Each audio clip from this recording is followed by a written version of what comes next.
Good morning, guys. I've just fed all the animals and I'm starting today with, well, I've been gradually building up to the guinea pig's new feeding routine. I'm probably going to do a whole video on it. So they've got fresh vegetables, they've got dried herbs, they've got fresh herbs, they've got hay. Jasper's trying to get in my room. So yeah, it's really good for them to have all the variety and everything. Milo's just woke up and it turns out the gerbils are actually sleeping in here in their new sort of digging area. I mixed it with hay and they seem to like it because it's more cosy. So I was doing health checks with the guinea pigs the other day and I noticed Ruby had a bit of discomfort where her bladder is. She's very prone to cystitis and she seems to get it quite regularly. So I am more conscious of it. I kind of know what to look for, and I was just pressing down gently and she was squealing and it felt quite inflamed in her bladder. So I'm going to be taking a little test. I've got these urine strips. You test the pH and loads of other things. It shows you if there's blood in the wee. Sometimes you can't actually see that there's blood. And all sorts. You can even do it, I think, for diabetes because it's got glucose, and also protein that indicates some sort of bladder problem. So I'm going to be doing this now and see what the results are. How cute is little Bonnie on a shelf? Oh, she absolutely loves it up there. I've got a clean carrier right here and it's really important that it's a clean one. Where's Ruby? Come on, Rubes. Come on, Ruby. That's a good girl.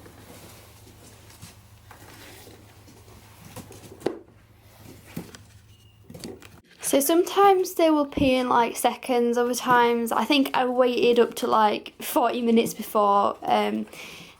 If they don't pee straight away, then I just wait with them and feed them. If you give them high water content vegetables like cucumber, lettuce or peppers, it helps things move a lot quicker. So yeah, I'm just gonna see how long it will take her. So as well as these strips, which you can probably get on Amazon, I think we got from, you're also gonna want, this is just if you're suspicious your guinea pig has some sort of bladder or kidney issue, they're really useful. Then I also recommend having a syringe, maybe so big, because once you've tested it with this, I then like to take a sample and then just sort of see if there's any calcium deposits. You can normally see them floating on top of the urine. Or do they sink? I don't remember, they probably sink, but that's really useful. And then you also want to have a phone or a clock and then time 60 seconds. So 60 seconds after you've put this in their pee, then you can take the reading and it'll show an evaluation of it. So this is a bit gross to show, I'm just going to pre-warn you, but I just take this and I make sure all the colours go in the pee, like so, and then I'll put it down here and I'm going to start the timer for a minute and then we'll read the results. Okay, so the timer's done now, so I'm just going to get that. I'm sorry this is kind of gross to show, but you know, it's not all a pretty job. I have to say it's a really good colour. Last time I tested her pee, it was red. You could visibly see the blood in it and it was all browny red colour. It was awful. So I don't know, I think it looks quite good, so I'm really pleased actually. It's actually so important is weighing, and it's something I'm really trying to get more consistent of. It's helping me so much on deciding what diet's best for my animals. If they've lost weight, then I know what I need to be feeding more of. If they've gained a lot of weight, then I know what to feed less of or what to change. Or if they're maintaining weight, then I know the diet's healthy. And Sometimes it can even indicate certain health problems if they're consistently losing, gaining weight, so I do find it's very important. So seeing as today's vlog is kind of like medical related, I wanted to do like a full show you what's in the medical kit, because I've shown you a very quick, like, you know, brief, I don't know what I'm saying, but I very quickly showed you what was in it. But I want to go more in depth and tell you what things are used for and just stuff like that. I was going to do like a main channel video on this, but then I thought it was kind of maybe a bit confusing for a younger audience, so maybe in future I will make it more simple, but for now I just wanted to show you guys because I know you're interested and you wanted to see it in video form. So I'll start off with this compartment here. So here is where all the syringes, pipettes, anything like that is kept. I have various different sizes. This is like the biggest guinea pig one I have, and we had actually a real trouble finding these. It's a Supreme Science Recovery, and these are like the best size for syringe feeding guinea pigs. It's just, you can get loads in at once, and these ones you have to really water down the mixture to get it in one of them. So I really like these, and you know, they work really well. This is better for like administrating medicine and fluid if they're dehydrated. So that's what I use them for. And I also have like tiny ones for like hamsters and gerbils, but the end is still kind of the same size, but it's a small syringe because you generally don't need as much for them. Yeah, I've also got some pipettes, but to be honest I don't really use these, but they're just here in case I ever do. So that's all of the syringes we've got. And then in here we just have medicine which have been prescribed by the vets, so nothing really interesting, mainly just like Baytril, and different pain relief and antibiotics. So I'm not going to go into detail about this compartment. Now for the more exciting bits, I'm going to go open it up. Okay, so there's kind of like a mishmash of things in here. I'm probably going to start with this section. So here we have some vitamin C tablets. Now normally I don't recommend giving these. The best source of vitamin C is from the fresh food. You don't actually need to supplement with vitamin C. It can do more harm than good, but if they're unwell or they've got something going on which, you know, perhaps they would benefit from extra supplement of vitamin C to boost their immunity. Then we have these. They actually smell so nice and I can't stop. Oh, they smell so good. So yeah, we've got some vitamin C tablets. Then on the theme of vitamin C, we've got this probiotic powder, and this, is it probiotic? I don't know, it's by the brand Johnson's, and you can get it from like pet shops, I'm pretty sure. So this is what I give in conjunction to like antibiotics, because they can be really harmful to the intestinal flora. For instance, Baytril is really damaging, kills off like the good bacteria in the gut, so it's always a good idea to give this alongside. So yeah, we've got some of that. This bit here is mainly for digestive related illnesses. Well, first of all we have this Infocol, which I used to use so much for Mabel. She got really bad bloat, and this really helped. I actually have this book which I use as a guide for administrating medicines which are not intended for small animals. It's always good to, you know, do a lot of research before you use anything like this. Then I've got some rehydration treatment from Boots. Again, this is like a human medicine, but it has been really effective. Once Ruby had diarrhea, we had to give her some of these sachets mixed with water, and she took those really well actually, so I just have spares. And most of the things I have are what we've bought in times of emergencies, and I've just got leftovers, but some of these things I would recommend you have anyway. We've got Children's Nurofen, which is just a pain relief.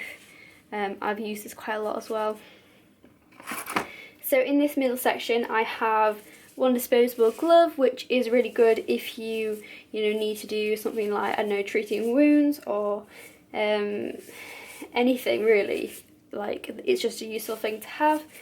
Then I got some cotton buds. These are good for like putting in eye ointments and stuff like that. They're just really handy. Then we've got some cotton pads, like for eye wash, for wounds, for multiple uses really, and some kitchen roll. Kitchen roll is really useful for syringe feeding because they get really messy. In this bit here, these are like things you can get from pet shops, I'm pretty sure. First of all, we have this fly guard. Now, I've never actually used this because I'm a bit sceptical when it comes to applying chemicals to small animals. I'm much more fond of like the natural things because I feel this could do some sort of harm, but I just have it in case. I don't know, I feel like if we had a really bad summer where there was loads of flies and I thought they would benefit from it, then I would maybe consider using it, but I'm a little bit sceptical because it is like putting chemicals on them essentially. I have a comb here, and then we have some anti-parasite spot on. We've used this for mites and it's been really good, and you can get this from like Pets at Home. So yeah, I recommend you have that. Then we've also got some antibacterial powder. We've used this in the past for once one of our guinea pigs got into a big fight with another guinea pig and there was a massive wound, and we just use this to sort of help because it's really useful for like that. Yeah, I don't know what I'm saying but it's just essentially this powder stuff which helps like stop the bleeding essentially. This is very similar but it's in a liquid form. It's just quick blood stopper, antiseptic, I don't even know how to pronounce that. It's just in sort of gel consistency. If you cut their nails too far, then you know you apply this and it helps it. Then I've got some spare nail clippers. These are just the human nail clippers. Okay, so we've done this whole section now. I'm going to show you like what's underneath. So if any of my animals get sick, I have this heat pad. It's a microwavable one. I've used this for quite a lot of my animals. I mean, I use it mainly for the guinea pigs if they get sick, or I've also used it for like my gerbils when one of my gerbils was poorly. It's just a really good way of, you know, safely giving them something, some way of them to keep warm, and it's come in use a lot. So yeah, I recommend them. Now here, so first of all in this corner is basically everything related to eyes. So I think it's really important to have a sort of kit for treating hay pokes because I've had them so often that it's just like I know how to treat it myself. It seems silly to go to the vets and pay like £40 or something. It's just ridiculous when I can treat it safely at home. It's mainly the Optrex brand that we use. This is multi-action eye wash for like flushing out the eye. As well as that, we've also got some eye ointment and some tweezers for getting out the hay poke. So that's my little eye kit. Now moving on to like the bladder and kidney section. So you guys know I have these test strips. You've seen them being used today. Then I've got some dried cranberries from Rat Rations, just in case of bladder and kidney related issues which benefit from cranberries. They're actually very effective, so it's good to have them. So as well as that, we've got some cystitis relief. This was actually to help Ruby because Ruby gets really bad cystitis, but we haven't really had to use it for a long time because she's been actually a lot better lately, so that's really good. Then finally in the kidney section, I've got some hydrangea root extract. We also used to give this to Ruby on a daily basis to help with her bladder problems. I don't really know if it was too effective because she didn't really like the taste of it and wouldn't really eat it, because we put it on like a bit of leafy greens or something, but you know, it is meant to be really effective, so I have it just in case. So also in this section here, well, first of all I'll show you like the shampoo. So we've got some of this Johnson's Small Animal shampoo. I actually got this with Multi and Mabel because the previous owner gave it to us. I have only used it once. I really don't bath my guinea pigs unless I really have to, so yeah, it's just there just because, you know, in case I do need it. If like the rabbits or guinea pigs get diarrhea and they can't like clean up after themselves, then I've got some baby oil to like put on one of the cotton pads and then just wipe their lower area clean. I haven't used this yet, but I've heard that it's meant to be a lot better than a lot out there on the market because it's really gentle. If it's intended for babies, it's generally quite good for use with small animals. So I've got some of that. So we accidentally ordered like about 10 syringes this size. We meant to get them in the smaller size, but we ended up getting these ones. But I have used these for the rabbits. I find they're a lot better for the rabbits. Even though they are really big, they actually work really well, so I do use them. Now moving on to, this is basically all food. We've got some oatmeal. Oatmeal is really good if any of the animals have gone off their food. You can just sort of mix this with like baby food, and I think you have to grind it up though. So I've got some of that in case they stop eating. It's always good to have some.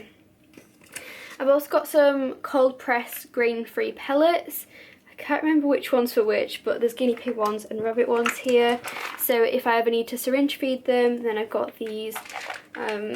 So yeah, I would probably first go for the oatmeal because they're not really used to eating pellets. I no longer feed pellets, so it could be a bit of an upset to their digestive system. But I suppose in the instance where they stop eating, I think any food's better than none. So we'll just have them just in case of emergencies, really. Then here is like my seed compartment. Now seeds have a really, really devastating reputation, and I think it's like time people, you know, learn about them because they have so many good properties in them, and I think people just need to realise that, you know, just ignore the myths that you've read about them, like they're choking hazards, because they're not, and if used correctly, they can actually be really effective. So it's always worth doing a lot of research, maybe talking to your vet about it. But I have done a lot of research and I'm just going to tell you about each one. So hemp seeds are really good for anti-inflammatory. Then here we've got chia seed, so high omega-3 and 6, antioxidant, anti-inflammatory, good for the gut, rich in vitamins and minerals, essential amino acids, and really good for their coat. You have to give these soaked though because they do swell in the guinea pig's or rabbit's stomach. What else we've got? So here is sage. This is just like dried sage. Antibacterial, helps skin diseases, strengthens immunity, anti-inflammatory, antiseptic, and germicidal. So really, really superfood. Then here I've got pumpkin seeds. I'm pretty sure most people have these in the house. So they have 80% unsaturated fatty acids, really rich in vitamin E, which I know is important for rabbits, bioactive ingredients which help with bladder problems, and they're also good for their coat. Then I've got mixed herbs, and herbs are generally really good for digestive problems. So here it says basil is antispasmodic, helps digestion. Oregano is antibacterial, helps digestion and stabilises the intestinal flora. And that thyme helps digestion against gas and diarrhea, and also cold, cough, skin issues and immune strength. I've got some coriander leaf as well. Coriander is anticonvulsant, I can't say that word, against light diarrhea and helps with digestive problems as well. We're nearly coming to the end, don't worry.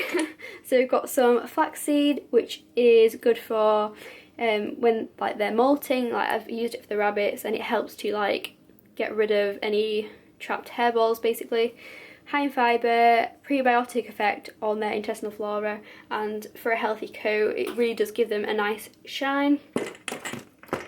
And then the last two, we've got fennel seed, which I would recommend everyone to have in their medical kit. So I'll read some of the benefits.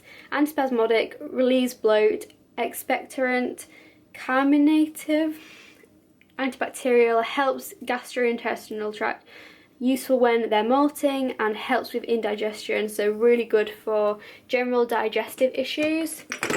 And the final thing in our medical kit, we've got some nigella seed, and these are really, really good. against worms and parasites, helps diarrhea, helps indigestion, supports immunity, stimulates metabolism, anti-inflammatory, for pain relief, antiseptic, and heals intestines. So yeah, that's pretty much everything which I have in the medical kit. To be honest, a lot of this is just what I've collected over the years. I do like to have things for emergencies. I feel a bit unsettled if I don't have things to treat certain problems. That does worry me a bit. Obviously there are vets, but to be honest, the vets in my local area are pretty useless. We don't really go there anymore because they're so useless, which is why I've had to sort of do a lot of research into the medical side of things, which is why I've got all of these things, basically because I've sort of had to teach myself. Obviously if there are emergencies we will travel a bit further to go to a better vet, but sometimes in emergencies you can't just rely on vets which have no clue about guinea pigs and rabbits and other small animals, hence why I have this collection of things. So yeah, I hope you enjoyed today's vlog. I'm probably going to end it here because I feel like I've just talked so much about all this stuff, but hope you've enjoyed it, and yeah, I will see you guys tomorrow. Bye!